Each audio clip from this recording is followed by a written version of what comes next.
Assembly ఎన్నికల్లో గెలిచి అధికారంలోకి వచ్చిన కాంగ్రెస్ పార్టీ పార్లమెంట్ ఎన్నికల్లో గెలిచేందుకు ఏం చేస్తుంది? రాష్ట్రంలో 17 పార్లమెంట్ స్థానాల్లో టార్గెట్ 14 పెట్టుకున్న హస్తం హైకమాండ్ గెలుపు వ్యూహం ఏంటి? పార్లమెంట్ నియోజకవర్గాల్లో పార్టీకి పట్టున్నదెక్కడ? గెలిచే అభ్యర్థులెవరు? సర్వేలు ఏమంటున్నాయి? Watch it. అసెంబ్లీ ఎన్నికల్లో గెలిచి అధికారంలోకి వచ్చిన హస్తం పార్టీ పార్లమెంటు ఎన్నికల్లో అదే జోష్ కంటిన్యూ చేస్తోంది. ఎంపీ అభ్యర్థులపై డే టు డే సర్వేలు చేస్తూ టార్గెట్ 14 పై ఫోకస్ పెంచింది. ఓ పక్క మెజారిటీ ఎంపీ స్థానాల్లో గెలుపు లక్ష్యంగా అడుగులు వేస్తూ మరోవైపు సర్వే సంస్థలతో అభ్యర్థుల గెలుపు అవకాశాలేంటో తెలుసుకుంటోంది. అభ్యర్థులపై 2-3 సంస్థలతో సర్వేలు చేయిస్తూ అందుకు అనుగుణంగా వ్యూహాలు రచిస్తోంది. మారుతున్న కాలానుగుణంగా రాజకీయ పార్టీలు కూడా మారుతున్నాయి.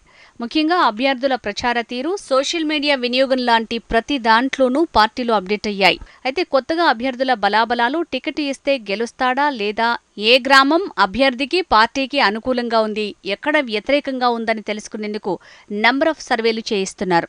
అభ్యర్థులకు, పార్టీలకు అనుకూలంగా లేని నియోజకవర్గాల్లో వ్యతిరేకతకు కారణాలేంటని శోధిస్తోంది. అందుకు ఏం చేస్తే పాజిటివిటీ వస్తుందని ఆలోచిస్తోంది. ఇలా ఎప్పటికప్పుడు అభ్యర్థులు, రాజకీయ పార్టీలు డే టు డే సర్వేలు చేయిస్తున్నాయట. అందుకనుగుణంగా పార్టీ గెలుపుకు కావలసిన చర్యలు చేపడుతున్నారట. గడిచిన 10 ఏళ్లుగా రాజకీయ పార్టీలన్నీ ప్రత్యేకంగా సర్వే సంస్థలు ఏర్పాటు చేసుకుని గెలుపోటములపై ఎప్పటికప్పుడు సర్వేలు చేయించుకుంటున్నాయి. ఎక్కడ గెలుస్తామో, ఎక్కడ ఓడిపోతామో అంటూ కోట్లు ఇచ్చి మరీ సర్వే రిపోర్టులు రెడీ చేయిస్తున్నాయి. అదే కోవలో కాంగ్రెస్ పార్టీ కూడా చేరింది. రీసెంట్గా గడిచిన అసెంబ్లీ ఎన్నికల్లో సైతం ఎవరికి టికెట్లిస్తే గెలుస్తారు, ఎక్కడ పార్టీ బలంగా ఉంది, ఎక్కడ బలహీనంగా ఉందని ఇలా ఎప్పటికప్పుడు సునీల్ కనుగోలు టీం సర్వేలు చేసి రిపోర్ట్ ఇచ్చింది. ఆ రిపోర్టుల ఆధారంగానే పార్టీ అభ్యర్థులకు టికెట్లు ఇచ్చింది.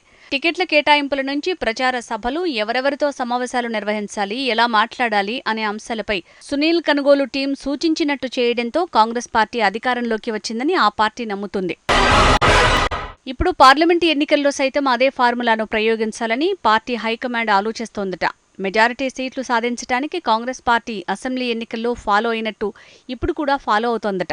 ముఖ్యంగా సునీల్ కనుగోలు టీంతో పాటు మరొక 3 సర్వే సంస్థలను ఎంగేజ్ చేసుకుంది కాంగ్రెస్ పార్టీ. వాటితో ఎప్పటికప్పుడు అభ్యర్థుల ప్రచార తీరు, బలం, బలహీనతలు తెలుసుకుని నిత్యం మానిటరింగ్ చేస్తోందట.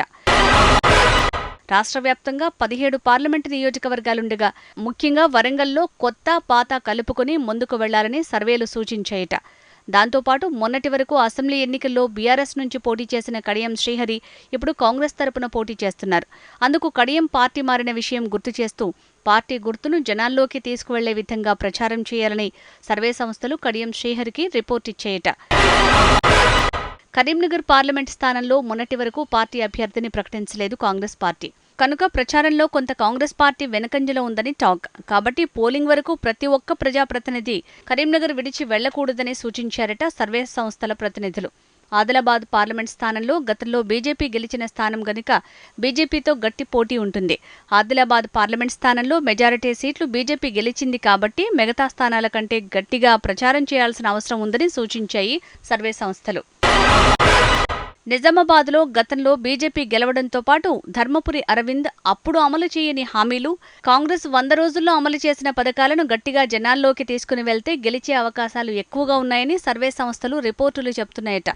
జహీరాబాద్ పార్లమెంట్ స్థానంలో సురేష్ షెట్కర్కు కొంత పాజిటివిటీ ఉందట. 100 రోజుల పాలనను జనాల్లోకి తీసుకువెళ్లాలని సూచించారు సర్వే సంస్థల ప్రతినిధులు. ఇక మెదక్ పార్లమెంట్ స్థానంలో మొదటి నుంచి బీఆర్ఎస్ చాలా బలంగా ఉంది. హరీష్ రావు, కేసీఆర్ సొంత నియోజకవర్గాలు ఆ పార్లమెంట్ స్థానంలో ఉండటంతో కాంగ్రెస్ పార్టీలో పెద్ద ఎత్తున జాయినింగ్స్ ని ప్రోత్సహించడంతో పాటు 100 రోజుల పాలనను జనాల్లోకి తీసుకువెళ్లాలని సూచించారు. మహబూబ్ నగర్ పార్లమెంట్ స్థానంలో అన్ని నియోజకవర్గాలు కాంగ్రెస్ పార్టీ గెలిచినా బీజేపీ నేత రాజకీయాల్లో సీనియర్ పొలిటీషియన్ కావటం, అసెంబ్లీ ఎన్నికల్లో కాంగ్రెస్ కు ఓటు వేశాం కదా అని ఎంపీ ఎన్నికల్లో బీజేపీకి ఓటు వేయాలని అక్కడి మెజారిటీ ప్రజల్లో చర్చ నడుస్తోందట. దాన్ని ఢీకొనేలా నిత్యం జనాల్లో ఉంటూ పథకాలు, పార్టీ గ్యారంటీలను జనాల్లోకి తీసుకువెళ్లాలని సూచించారు. నాగర్ కర్నూల్లో రాష్ట్ర వ్యాప్తంగా మాదిగలకు కాంగ్రెస్ పార్టీ పెద్దగా సీట్లు కేటాయించకపోవడంతో అక్కడ ఉన్న మాదిగ సామాజిక వర్గం నేతలు బీజేపీకి, బీఆర్ఎస్ వైపు ఉన్నట్లు రిపోర్ట్ వచ్చిందట. దాంతో మాదిగలతో పాటు బీసీలను మచ్చిక చేసుకునే ప్రయత్నం చేయాలని సూచించారు సర్వే సంస్థల ప్రతినిధులు. ఇక సికింద్రాబాద్, మల్కాజిగిరి, చేవెళ్లలో 3 బీఆర్ఎస్ నుంచి వచ్చిన వారికి టికెట్లు ఇవ్వడంతో కొంతమంది ఆయా నియోజకవర్గాల్లో ఉన్న కాంగ్రెస్ నేతలు వారికి సహకరించడం లేదని రిపోర్ట్ చేశారు. దాంతో అందరినీ కలుపుకుని ప్రచారం చేయాలని సూచించారు. నల్గొండ, భువనగిరిలో నల్గొండ పార్లమెంట్ స్థానంలో కాంగ్రెస్ బలంగా ఉంది. దాంతో ప్రచారాన్ని లైట్ తీసుకోకుండా మెజారిటీ పెంచడానికి ప్రయత్నం చేయాలని సూచించారు. భువనగిరి అభ్యర్థి పెద్దగా అక్కడి జనాలకు పరిచయం లేకపోవడంతో పెద్ద ఎత్తున ప్రచారం చేయాలని తెలిపారట సర్వే సంస్థల ప్రతినిధులు. ఉమ్మడి ఖమ్మం జిల్లా మొత్తం కాంగ్రెస్ పార్టీ ఎమ్మెల్యేలు ఉండటం కొంత పాజిటివ్ అయితే, ఖమ్మం అంటేనే కమ్మ సామాజిక వర్గం కంచుకోటలాగా భావిస్తారు. కాబట్టి కమ్మ సామాజిక వర్గం కాకుండా రెడ్డికి టికెట్ ఇచ్చారు కాబట్టి కమ్మ సామాజిక వర్గం నేతలను కలుపుకుని వెళ్లాలని సూచించారు సర్వే సంస్థల ప్రతినిధులు. హైదరాబాద్ పార్లమెంట్ స్థానం విషయంలో ఎంఐఎంకు కాంగ్రెస్ సపోర్టుగా ఉంది కనుక పెద్దగా హైదరాబాద్ స్థానాన్ని పట్టించుకోవటం లేదట కాంగ్రెస్ పెద్దలు. పెద్దపల్లి నియోజకవర్గ పరిధిలో ఉన్న మెజారిటీ ఎమ్మెల్యేలతో వివేక్ వెంకటస్వామికి గతంలో గొడవలుండటంతో అందరినీ కలుపుకుని ప్రచారం చేస్తే విజయం సాధ్యమవుతుందని రిపోర్ట్ ఇచ్చాయి సర్వే సంస్థలు. మహబూబాబాద్లో కాంగ్రెస్కు గెలిచే అవకాశాలు ఎక్కువున్నాయని, దానికి మరింత ఎక్కువగా ప్రచారం చేసి మెజారిటీ పెంచడానికి ప్రయత్నం చేయాలని సూచించారట.